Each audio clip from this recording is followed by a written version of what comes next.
तो स्वागत है दोस्तों आपका अपने YouTube चैनल मास्टरमाइंड समीर में। तो दोस्तों आज मैं बात करने वाला हूँ बाइल पिगमेंट की। पिगमेंट का मतलब होता है जो हमारे बॉडी के अंदर कलर प्रोवाइड कराए। तो दोस्तों हमारी बॉडी के अंदर दो बाइल पिगमेंट होते हैं जिनका नाम होता है बिलीरुबिन और बिलीवर्डिन। तो दोस्तों आज मैं आपको बताने वाला हूँ कि किस तरह से बिलीरुबिन और बिलीवर्डिन का फॉर्मेशन होता है, किस तरह से ये बाइल पिगमेंट हमारे यूरिन को येलो कलर प्रोवाइड कराते हैं और किस तरह से हमारे स्टूल को येलो कलर प्रोवाइड कराते हैं। तो चलिए दोस्तों समझते हैं बाइल पिगमेंट को। तो दोस्तों बात करते हैं सबसे पहले कि हमारी बॉडी के अंदर बिलीवर्डिन किस तरह से बनता है। तो दोस्तों ये हमारी ब्लड वेसल्स है, ये हमारी ब्लड वेसल्स है और ब्लड वेसल्स के अंदर आरबीसी प्रेजेंट होती है जैसा कि हम अच्छी तरह से जानते हैं।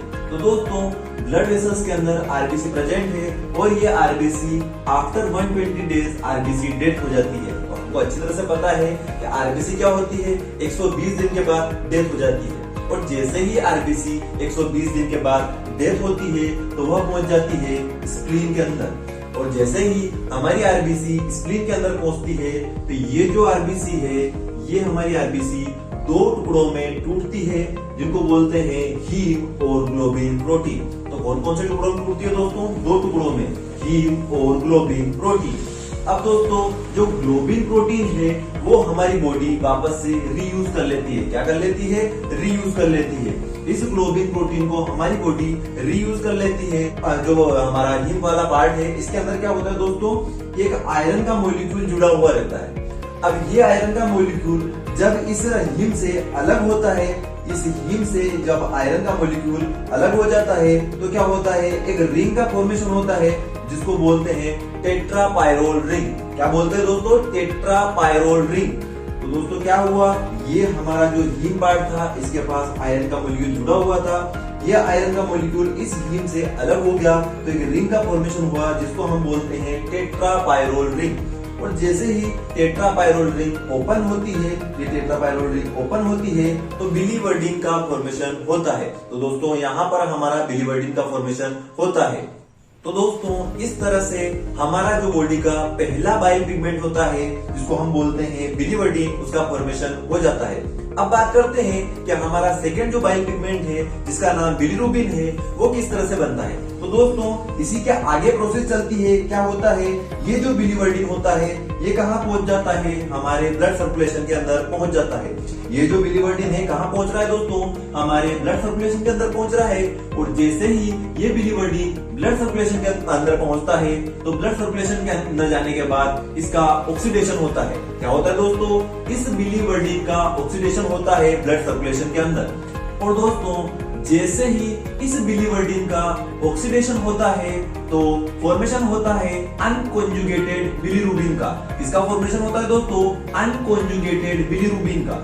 अब यहाँ ये प्रॉब्लम होती है दोस्तों कि ये जो अनकॉन्जुगेटेड बिलीरुबिन है ये कैसा होता है, फेट सोल्यूबल होता है। अब जो फेट सोल्यूबल होता है तो हमारी किडनी क्या करती है, वाटर सोल्यूबल कंटेंट को ही एब्जॉर्ब करके यूरिन के थ्रू एक्सक्रीट आउट कराती है। लेकिन यहाँ पर ये जो रहता है बिलीरुबिन ये कैसा होता है, फेट सोल्यूबल होता है जिसकी वजह से किडनी इसको एब्जॉर्ब नहीं कर पाती।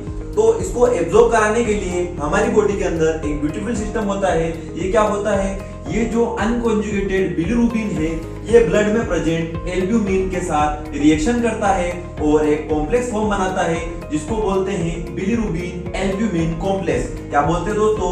Bilirubin albumin complex. तो दोस्तों क्या हुआ, हमारा बिलीवर्डिन ऑक्सीडाइज होके जैसे अनकॉन्जुगेटेड बिलीरुबिन में चेंज होता है वो फेट सोल्यूबल होता है तो किडनी उसे बाहर नहीं निकाल सकती। तो क्या होता है, उस फेट सोल्यूबल को वाटर सोल्यूबल में चेंज करने के लिए हमारी बॉडी के अंदर अनकॉन्जुगेटेड बिलीरुबिन एल्ब्यूमिन के अंदर एल्ब्यूमिन से रिएक्शन करता है और फॉर्म करता है बिलीरुबिन एल्ब्यूमिन कॉम्प्लेक्स। और जैसे ही बिलीरुबिन एल्ब्यूमिन कॉम्प्लेक्स बनता है तो वह जाता है हमारे लीवर के अंदर। और जैसे ही लीवर के अंदर पहुंचता है तो वहां पर जाके वापस ये फर्दर डिवाइड होता है, एल्ब्यूमिन अलग हो जाता है और अनकॉन्जुगेटेड बिलीरुबिन अलग हो जाता है।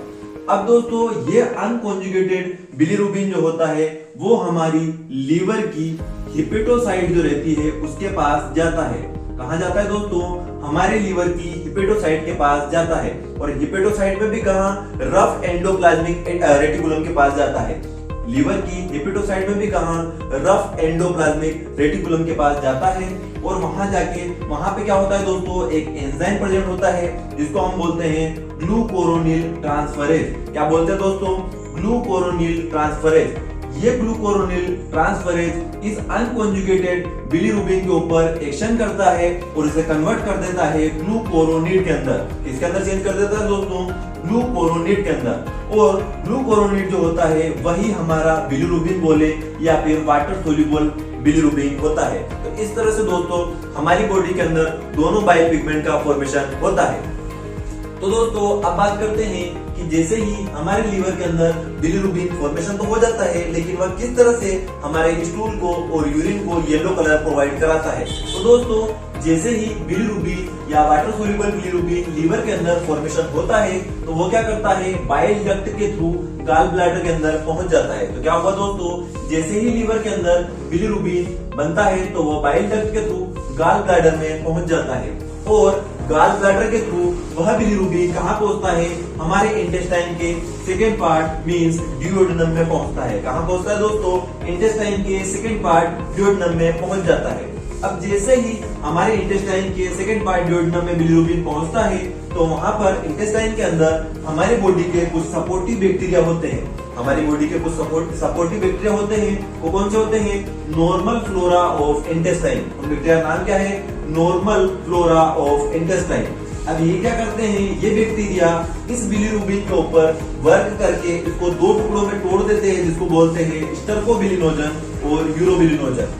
स्टर्कोबिलिनोजन हमारी बॉडी के अंदर जो स्टूल होता है उसको येलो कलर प्रोवाइड कराता है और यूरोबिलिनोजन हमारी बॉडी के अंदर जो यूरिन होता है उसको येलो कलर प्रोवाइड कराता है। वो कैसे कराता है मैं आगे आपको समझाने वाला हूँ। तो दोस्तों जैसे हमने समझ लिया कि किस तरह से लीवर के अंदर बना, फिर बाइल डक्ट के थ्रू गॉल ब्लैडर में पहुंचा, गॉल ब्लैडर से इंटेस्टाइन के सेकंड पार्ट ड्यूओडेनम में पहुंचा, ड्यूओडेनम में जाने के बाद वहां पे सपोर्टिव बैक्टीरिया कौन से थे, नॉर्मल फ्लोरा ऑफ इंटेस्टाइन। इनने बिलीरुबिन को दो टुकड़ों में तोड़ दिया, स्टर्कोबिलिनोजन और यूरिकोबिलिनोजन। अब जैसे ही ये दोनों कंटेंट बनते हैं तो ये वापस इस इंटेस्टाइन से क्या होते हैं, रीएब्जॉर्ब होते हैं। क्या होते हैं दोस्तों, इस इंटेस्टाइन के थ्रू वापस से रीएब्जॉर्ब हो जाते हैं और जैसे ही रीएब्जॉर्ब होते हैं तो हमारे बॉडी की जो पोर्टल वेन होती है वो पोर्टल वेन इस रीएब्जॉर्ब पार्ट को वापस से लीवर के अंदर पहुंचा देती है। क्या हुआ दोस्तों, वापस से इस इंटेस्टाइन ने इसको रीएब्जॉर्ब किया, इन दोनों कंटेंट को रीएब्जॉर्ब किया और पोर्टल वेन के थ्रू वापस लीवर के अंदर पहुंचा दिया। फिर वापस ये प्रोसेस चलेगी, फिर लीवर के अंदर बाइल डक्ट, फिर वापस ये बनेगी, ये प्रोसेस चलती रहेगी। और इस पूरे साइकिल को हम बोलते हैं एंटेरोहिपेटिक सर्कुलेशन। क्या बोलते हैं दोस्तों, एंटेरोहिपेटिक सर्कुलेशन। अब एंटेरोहिपेटिक सर्कुलेशन तो हमारी बॉडी के अंदर चल रहा है। अब हम बात करें कि हमारी स्टूल का रंग किस तरह से येलो हुआ और किस तरह से हमारी बॉडी के अंदर जो यूरिन का कलर था वो येलो हुआ। अब यहाँ क्वेश्चन आता है कि यार ऑलरेडी सारा ये एब्जॉर्ब हो चुका है, फिर वापस चला गया, फिर स्टूल के अंदर यूरिन के अंदर कैसे गया। तो दोस्तों यहाँ पे क्या प्रोसेस होती है कि मान लो यहाँ पे टोटल कितना बना था, 10% बना था, ठीक है। 10% दोनों स्टर्कोबिलिनोजन और यूरिकोबिलिनोजन बने थे। तो 10% में से मान लो 6% क्या होता है, रीएब्जॉर्ब हो जाता है और जो 4% होता है वो क्या करता है, हमारे ब्लड के अंदर ब्लड के थ्रू हमारे बात करते हैं इंटेस्टाइन में स्टर्कोबिलिनोजन रीएब्जॉर्ब होता है और स्टूल को कलर प्रोवाइड करता है। और जब पोर्टल वेन के थ्रू ये पास होते रहते हैं तो वहां से यूरोबिलिनोजन क्या होता है, एब्जॉर्ब होके किडनी के थ्रू हमारे यूरिन के थ्रू बाहर निकलता है और यूरिन को येलोइश कलर प्रोवाइड कराता है। तो दोस्तों आपको ये वीडियो कैसा लगा नीचे कमेंट बॉक्स में जरूर बताएं और जिसने भी अभी तक मास्टरमाइंड समीर को सब्सक्राइब नहीं किया है तो प्लीज सब्सक्राइब कर लें, बेल आइकन को प्रेस कर दें ताकि आने वाली वीडियो की अपडेट आपको मिलती रहे। Thank you.